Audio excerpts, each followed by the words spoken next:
Good evening. Welcome into another edition of Rebound Off the Net Live. I'm your host, Joshua Cox. Tonight we're going to recap the opening week of the AF1 with Director of Officials, Jason Capogna. Jason, thanks for coming back, man. I appreciate the time tonight. No problem. Pleasure to be here. Yeah, just first off, we'll dive into some specific fan questions here in a few minutes, but just kind of give us your overall thoughts on the weekend. How would you grade the officiating overall this weekend? Well, it was a tough weekend. We had a bunch of close games. We had the new rule implementations. I think we had a safety. We had a one. We had deuces. We had reviews. We had you name it. We pretty much had it. We had ejections and close call plays, and as everybody has probably been aware, we had the interception against the wall in Albany that's generated a ton of buzz. We had some fouls that were just keeping the game interesting and trying to get the fans up to speed as far as what our rules are. It's a different game than the outdoor game than the traditional football game. So some of our rules are a little bit unique, and we thought it'd be a great avenue to get on here and answer some questions from the fans as far as, hey, why was this? Why was that? And specifically, we'd like to talk about one of the plays was that interception in Albany in the end zone. That was a really, really unique play. Yeah, absolutely. We'll get to that here in just a second. But when you look at the weekend, what do you think some of the biggest hurdles the crews face this weekend? Well, the biggest hurdles are the new technology that we're in with hometown networking, with the new camera systems that that they're generating. So there's, with every week one and with new technology and new issues, of course, you have slight problems that you try to overcome the best you can. So we had some slight minor problems with the technology, but it's making rapid turnarounds just from the Saturday game to the Sunday game. And then it's just the new coaches that are coming into the league that, we have senior coaches, Damon Ware and Cedric Walker and Darren Arbett that have been in the league, J.R. Anderson from Washington, all these coaches that have been in the league, Chuck Jones. And then we're bringing these newer coaches in that are been in arena or been in the indoor game. Coming to arena football is a different beast, as far as their coaching styles or what we do. We try to run a really high octane, fast paced game. So that was in a little bit of adjustment period for them. And some of the rules, we have a lot of rookie players, some senior players that are in the league, and us trying to, as officials, to coach them up, to help them understand the rules, what they can get away with. Because the last thing fans want to see is just foul after foul after foul. They want the game to have some type of flow, some energy, the excitement. They really don't want to see us. Our fouls are more there to keep the game fair, to keep the big fouls, the train wrecks, we call them. And the ones that make a major impact on the game. We don't want we don't want a ton. Nobody wants to see a ton of fouls on a Saturday night. They want the game to flow, but to keep things fair and keep the competition and to keep that's what we're there for. So I think the biggest and I also have 6 new crews. Some of these ladies and gentlemen have never worked an arena game before, and it's their first time exposure. Most of them are, Division I, Division II officials, or even Division III college officials that have to experience the speed of arena. And this is not just a short-term thing. Most of these officials will be hired, fell in love with the game on their first series of what they were doing. And this is going to be a long-term and they're going to get better. Coaches are going to get better. Players are going to get better. Fans are going to become more informed. It's a growing process. That's not going to, week one is not the determination for the next 12 weeks that we have, going into the Arena Crown. You're going to see the officials improve. You're going to see the players improve, and you're going to see the fans' understanding of the game improve. And I think that's kind of one of the most interesting things that we have. We're a brand new. We're not a new sport, but we're coming back. We're making. We're coming back, and we're coming back strong to be one of the best arena teams in the country, Yeah, organizations, excuse me, in the country. yeah. You talked about you had some new crews there to new to the arena game. What feedback did they give you? What did they feel like the differences with the game, and like how did they feel like it went for them? It's I tell you, we had a brand new crew out in San Diego that did a fantastic job. And those are a bunch of senior officials that have, they're in Division One out there, and they did a great job at managing the game. We were in Kentucky last night, or on Sunday night, and that crew did a phenomenal job as well. There is some minor things that with every league that needs to be addressed. No official ever works a game and walks off the field thinking they did a perfect job. If they did, they're going to have some problems, and they need to open themselves up for education, just like coaches do and owners do and players do. We're all coachable, and we're all teachable, and we're all going to learn after everything. We're going to make mistakes. The biggest thing with arena compared to any other league is you have nowhere to go. So to get out of the way, if you watch the Albany game, I actually got I actually got taken out. One of the other wings got crushed into the sideboard. It's a very, very different game as far as trying to get out of the way. And I think as they get settled in and learn the different rules and learn the game, you'll see less and less fouls as the year go on. The coaches will and the players will adapt, and you'll see less and less fouls go on. You'll see more scoring, and the game will just get better as the weeks progress. Yeah, absolutely. Yeah, we're going to get into some fan questions here. Sure. One of the big questions we had was the play in Albany where the Minnesota caught the touchdown. People thought it was a touchdown. The Albany guy grabbed it and they called it an interception. Take us into that play. Break that down for us. And Sure. also, was Minnesota allowed to challenge that play? Is a big question I got. Yeah. So the situation that arose in Albany was, and I don't like tagging on the NFL with that, but it is similar to the Bills play, right, in the end zone. It's just similar to that play of what happened in the end zone. The receiver has to. So we'll go through in that specific play what happened and what was seen is the receiver. Uh, we don't want to say catches the ball because catching the ball is completing an act, right? So the receiver gathers the ball, for the lack of hanging myself by say catching, right? So the receiver gathers ball with his hands and is going towards the wall. When the receiver, if the receiver doesn't have a certain amount of time, so that receiver caught the ball probably less than a step away from the wall, right? When he physically the ball started trying to gain possession of the ball, that receiver at that point needs to do something with the ball. So he needs to either tuck the ball away, hold it tight to his chest, and then what the receiver does, just like in the outdoor game and in the NFL, the wall is almost like going to the ground, right? So if you've ever seen a catch over the middle where a receiver is diving into the middle of the field, if they hit the ground and the ball becomes loose, right, it's an incomplete pass. In arena football, when you hit the wall and you haven't been able to do a football move, put it away, stiff arm, something of that nature, you have not gained control of the football yet. Just squeezing the ball with your hands and slamming into the wall and the ball coming out, that would be an incomplete pass. So how the officials are taught how to rule on plays like that are, if that we deem that what happens when a player goes into the wall and the ball were to come out and go into the stands, if we were to wave it incomplete, then that's where we don't have possession. So in that moment of time, that receiver was so close to the wall that receiver, as he was, and he was, I mean, these guys run at supersonic speed. They are fast, they're big, big men.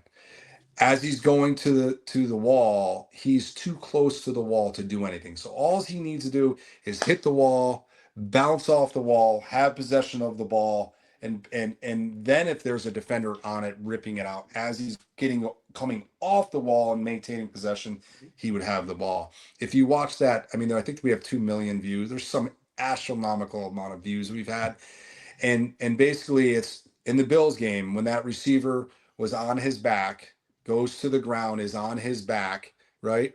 Mm-hmm. If there was no defender on him and the ball flew out into the field, they would have called it incomplete. But because the defender was on top of him and pulled the ball out, that's why it's considered an interception. And that's kind of the same thing that we use in arena. If you don't catch the ball enough away to get 1 or 2 steps down and then hit the wall, we're going to wait till you come off that wall and make sure you have the ball. And that's the scenario that went with that. As far as the Minnesota coach being able to challenge that camera angle would not work. So Mm-hmm. for him to waste the challenge on that play because he wanted to challenge for him to waste the challenge on that play, the way that that Instagram photo we have is not from one of the local cameras. That's from somebody Mm-hmm. just filming with their cell phone that posted it, right? So Mm-hmm. that camera angle, the camera angles we have in arena, because it's such a vast arena and trying to get different angles, right? We have all these different places that we can go on. And I believe we have 5 cameras. We have 4 cameras in the arena and 1 handheld. That view of that would not have been worth it to be able to see the ball, to be able to see the rip out, to be able to see the possession.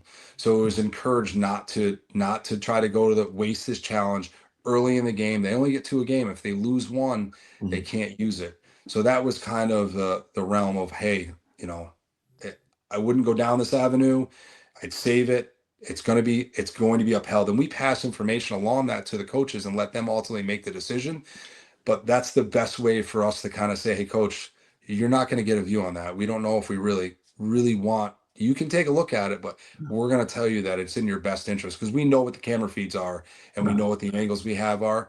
And as these cameras, we get more cameras and we get better views and you're going to see that stuff be able to be viewed. But in every arena, in the NFL and if college, there's just places that cameras can't see. There's just things that cameras can't see. So that's how we ruled on it. It was a great call by the back judge in that situation, Mm-hmm. and there was a conversation between several officials, and it was ruled to do that way. And after you see it on Instagram and it's paused, you can see the ball moving when he Mm-hmm. hits the ball. You can see him. So it was a great call, fantastic call by our back judge. Yeah. Thanks for clearing that up. I know a lot of fans had questions on that. Yeah, We're going to stay in Albany for another question. I know that the sure, Albany game got really chippy. I'm going to kind of sum up this guy's question here. Like, sure. um, did the officials do a good job of keeping control of the game? What could the officials done better? And I know I got a specific question about a couple people getting tossed. If you could kind of maybe explain what happened there. Sure. So that game start. Listen. It's week 1, right? Mm-hmm. So the Albany reigning champions are fired up, right? And the Minnesota coming in, they were, I believe, the TAA champions. We have two champions of 2 different leagues. We have our AF1 champion in Albany, and we have a new ownership group, fantastic ownership group in Minnesota. The Minnesota Monsters are building something out there that it's unique. I mean, it is just their coaching staff and the ownership group over there and their fan base are fired up, and they came in to make a statement in the AF1, which was, I mean, and they did. The score does not represent the statement that they made. So there was a very, very, very, um, I don't know the exact word I want to use it for coming out of the tunnel, but everybody was fired up and everybody was ready to play football. And football, listen, football is a violent sport, right? So let's not, it is a violent sport. These are grown men that are hitting each other hard to create excitement for the fan base, right? That fans love seeing hard hitting into the wall, fast pace.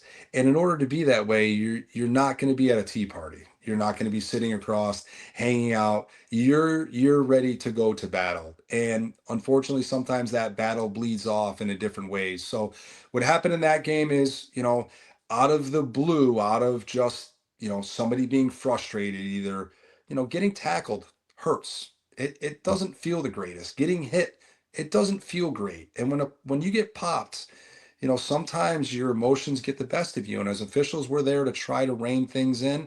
And when things get out of hand, we don't like to throw flags. It's not anything we want to do. But sometimes just some players just, have that and they need us to rein them in. So in that instance, we had that little scuffle, which I'm sure everybody's seen the pictures all over, where there's three officials throwing flags and we're separating everybody, right?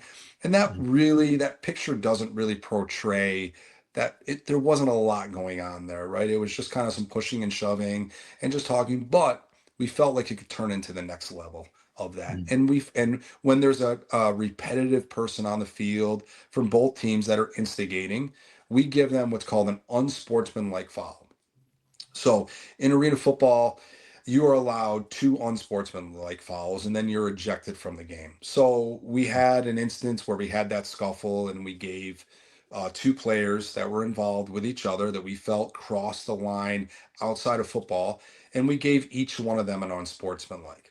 Then throughout the process of the game, that usually takes things and brings things down.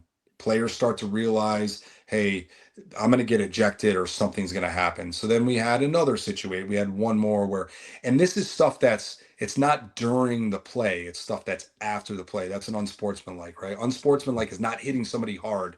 It's either a cheap shot or just your disrespectful nature fired up towards another player that you've crossed the line. This is a family atmosphere event that we want to keep family friendly. And that's part of what we're doing out there is when language or certain things happen, we take it upon for the betterment of the arena and the fans that are around there to flag a player, to get him in check, just to say, hey, knock it off. So in that game, we had an unsportsmanlike, and then it just came to a situation where nobody was getting the hint that we were serious. The Mhm. coaches were being aggressive. Everybody was just a little bit fired up, and nobody was coming back down. So in that avenue, what happened was really didn't have a choice.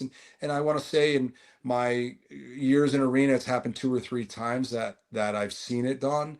But we put what's called a blanket unsportsmanlike on everybody. So that basically says, hey, if you make another mistake or do anything that's unsportsmanlike, we're going to eject you.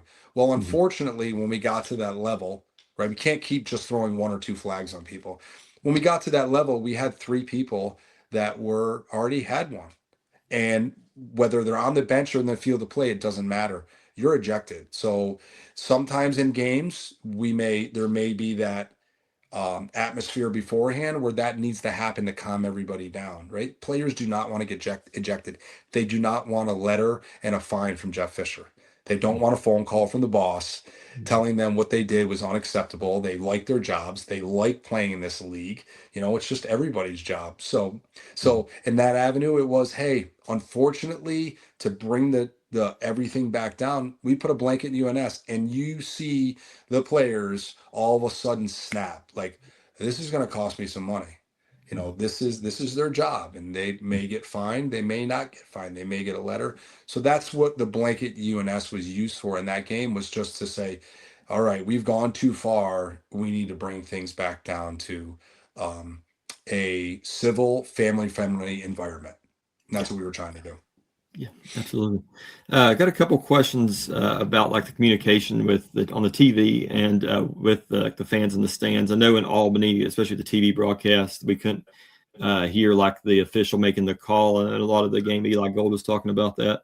So tell us a little about the communication with the kind of both there and how we can do or how you can do better with that. So that's a broadcast part Mhm. that we're not so much involved with. I know there was some issues with Hometown Network and the sound and Eli Gold, and then we in Albany and all arenas, they want to make it this electric excitement, right? So Mhm. downtime and silence in arena is boring, right? Yeah. So the DJ in all arenas, for the most part, when there's no action, because they can't play music during the action, So when somebody goes down, what's the DJs love playing music, right? The fans love it. Mhm. So what we're trying to do is work better, educate the DJs a little bit more that, hey, when there's a flag, maybe play some Jeopardy music or maybe play some, try to keep it at a lower tone that. And when the referee taps the side of his hip, that means he's going to talk. Turn the mic, turn the music off so everybody in the arena can. And that's where the education process is going to come in.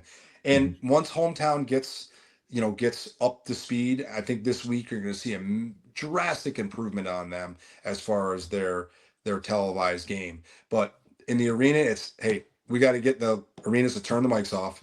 The fans want to know what's going on, but the DJ his job is to hype everybody up. And we want him to do is shut the mic off, let the referee tell everybody what it is, then let him turn it on and let him boo us or let him, let the fans get the information, and then it'll be easier for the fans at home. And that's where the education process is going to come in.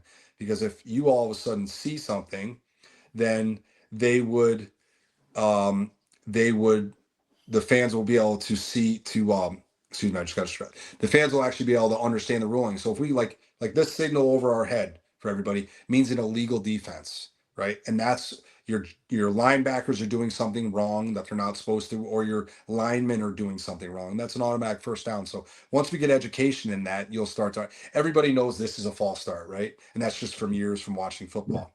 So those signals, once fans get educated and will understand, will be a lot better. So we're working with hometown and the local arenas to make sure everybody at home and everybody in the arena knows what's going on. Yeah, that's great. I had a question from the Kentucky Michigan game. At the end of the game, Michigan was flagged for an illegal pick, but it should have been a warning according to the rules, is what this person says. Any comment on that?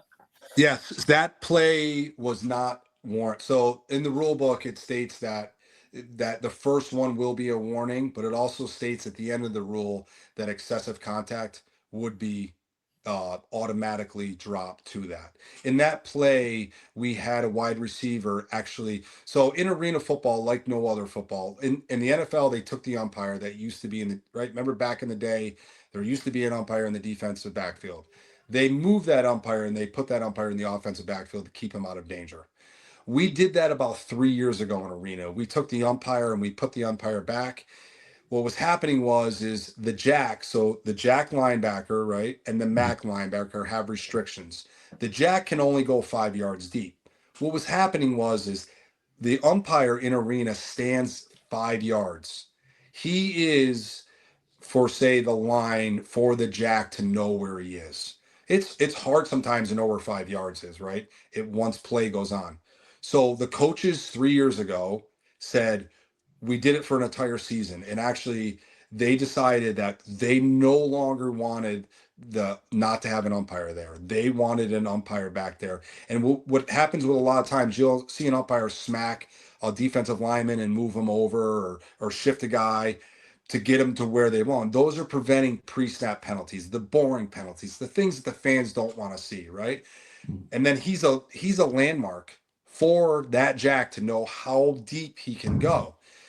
And it also is for illegal contact. So where where the defenders are allowed to jam a receiver and hit a receiver until he gets 5 yards, that gives the officials a landmark to say, hey, there's 5 yards. You hit him after 5 yards. Now we have an illegal contact. That official is in the same spot every single play. He's over the top of the ball and he's 5 yards deep. There is no reason that a wide receiver should scrape across the front of a referee. So in that instance in Michigan, in the Kentucky Michigan game, the wide receiver stepped out, turned, not being rerouted by a receiver on his own accord, ran across, and actually probably was an inch or two away from the official. The defender was in pursuit along with him. And if you actually watch the game film, the defender actually steps around the umpire and then they catch the ball one or two strides later. Now, what we don't want to have happen, if we don't award the foul for that and we make it a warning, then Michigan catches the ball, they get a first down, they're in field goal position on a play that is dangerous to the Yeah. officials in that situation, right? Mhm. Now, if we don't award that penalty against and say, well, there was no contact, there was a brush, right? There was not excessive contact. Mhm. If that defender the next time is not going to step around that referee, he's going to go through that referee. And we don't need referees getting injured in this league.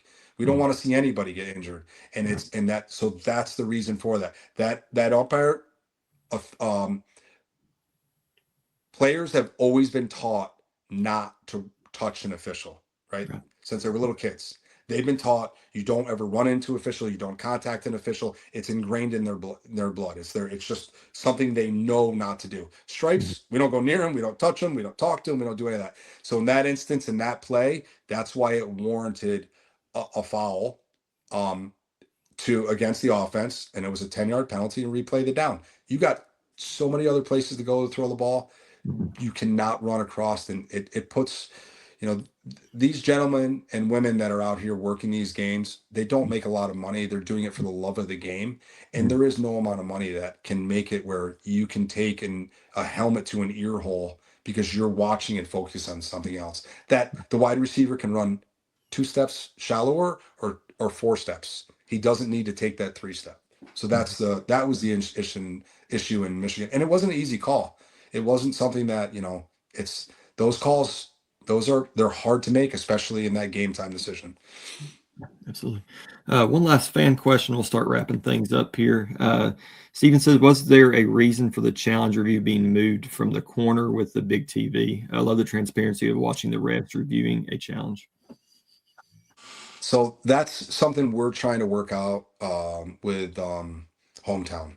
I don't know if it's due to the cameras and tracking and stuff.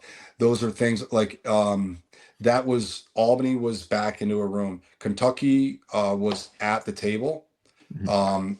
And I think that's just production wise, that fan base and trying to, because I think the fans like seeing us talking about the play, about what it was, and that's just going to develop. So that's going to be, if you're in this just to come in and watch, just give us a chance, give AF1 a chance to put the production together, give Mhm. them a chance. They're using new technology that is it is just it's going to change the game.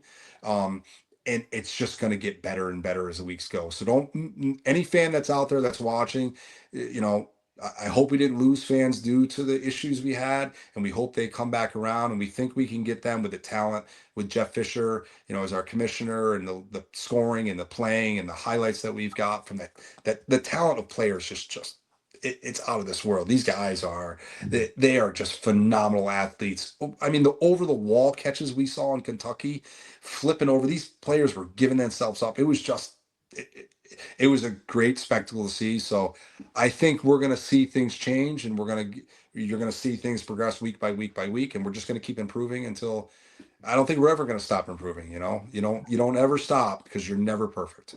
Yeah. One last question. We're going to get you out of here. Just what do you want to see in week 2, and what are you kind of excited about for this next weekend? Well, week 2, I'm excited for HD, for the broadcast to be what the fans want to see at home. Some of these matchups that we're going to see are going to be uh, are going to be pretty good. Albany's going to Beaumont to face the ex NAL champion, so we have another championship Mhm. thing. Michigan's on its way. I don't know all the games and schedules and try to get it. I'm just trying to plug away, but we got some really good competition going on this weekend. Some of these officials, we're going to have some new stadiums that are going. Like we're in Nashville, that's a seasoned crew that's been there.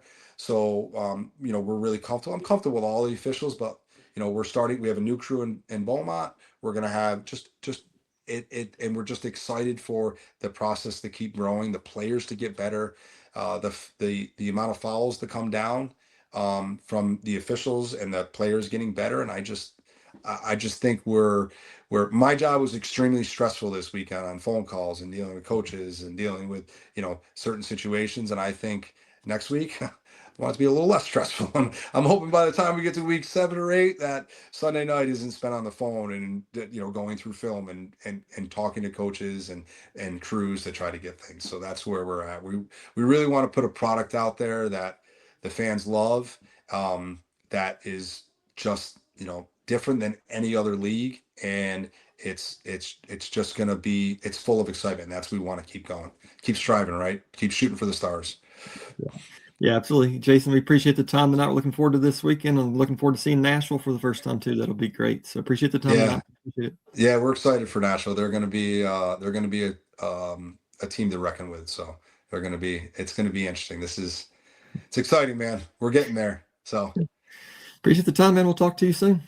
all right, thank you.